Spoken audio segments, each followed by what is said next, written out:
কোথায় স্বাধীনতা? একই দিনে ভারতের বোম্বে যে সিনেমা রিলিজ হয়, ঢাকাতেও রিলিজ হয়।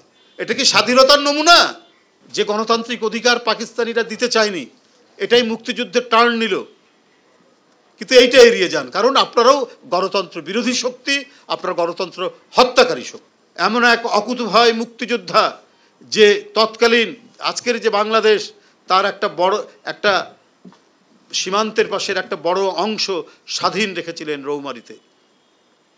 সেইখানে তিনি স্বাধীন প্রশাসন গঠন করেছিলেন সেই সময় প্রবাসী সরকারের। সেখানে একটা কি বলে পোস্ট অফিস স্বাধীন মানে প্রবাসী সরকারের, বাংলাদেশ সরকারের। তখনও সারা তৎকালীন পূর্ব পাকিস্তান আজকে বাংলাদেশের পাকিস্তানিদের নিয়ন্ত্রণে। যে লোকটি আপনার বাংলাদেশের অভ্যন্তরেই একটি স্বাধীন এলাকায় গঠন করলেন, তাকে অপমানিত করেন। আপনি এই অপমানের মধ্যে দিয়ে আপনি গোটা মুক্তিযুদ্ধকে অপমান করেছেন, সকল মুক্তিযোদ্ধাদেরকে অপমান করেছেন, এবং স্বাধীনতার মূল স্পিরিট। এই জন্যই তো আপনারা এড়িয়ে যান। স্বাধীনতার চেতনা বলেন, কিন্তু চেতনাটা কি স্পেসিফিকভাবে বলেন না। স্বাধীনতার যে মূল চেতনাটা যে গণতন্ত্র, যে গণতান্ত্রিক অধিকার পাকিস্তানিরা দিতে চায়নি, এটাই মুক্তিযুদ্ধের টার্ন নিল। কিন্তু এইটা এড়িয়ে যান, কারণ আপনারাও গণতন্ত্র বিরোধী শক্তি, আপনারা গণতন্ত্র হত্যাকারী শক্তি। ওবায়দুল কাদের সাহেব আরও বলেছেন, বিএনপির জন্ম নাকি স্বাধীনতাকে ধ্বংস করার জন্য। আরে তাই যদি হতো, বিএনপি যখন ক্ষমতায় এসে 7ই নভেম্বর থেকেই যদি আমরা ধরি, জিয়া রহমান আমল থেকে, তখন থেকেই তো দেশটাকে মনে হয়েছে একটা স্বাধীন সত্তা নিয়ে কাজ করছে।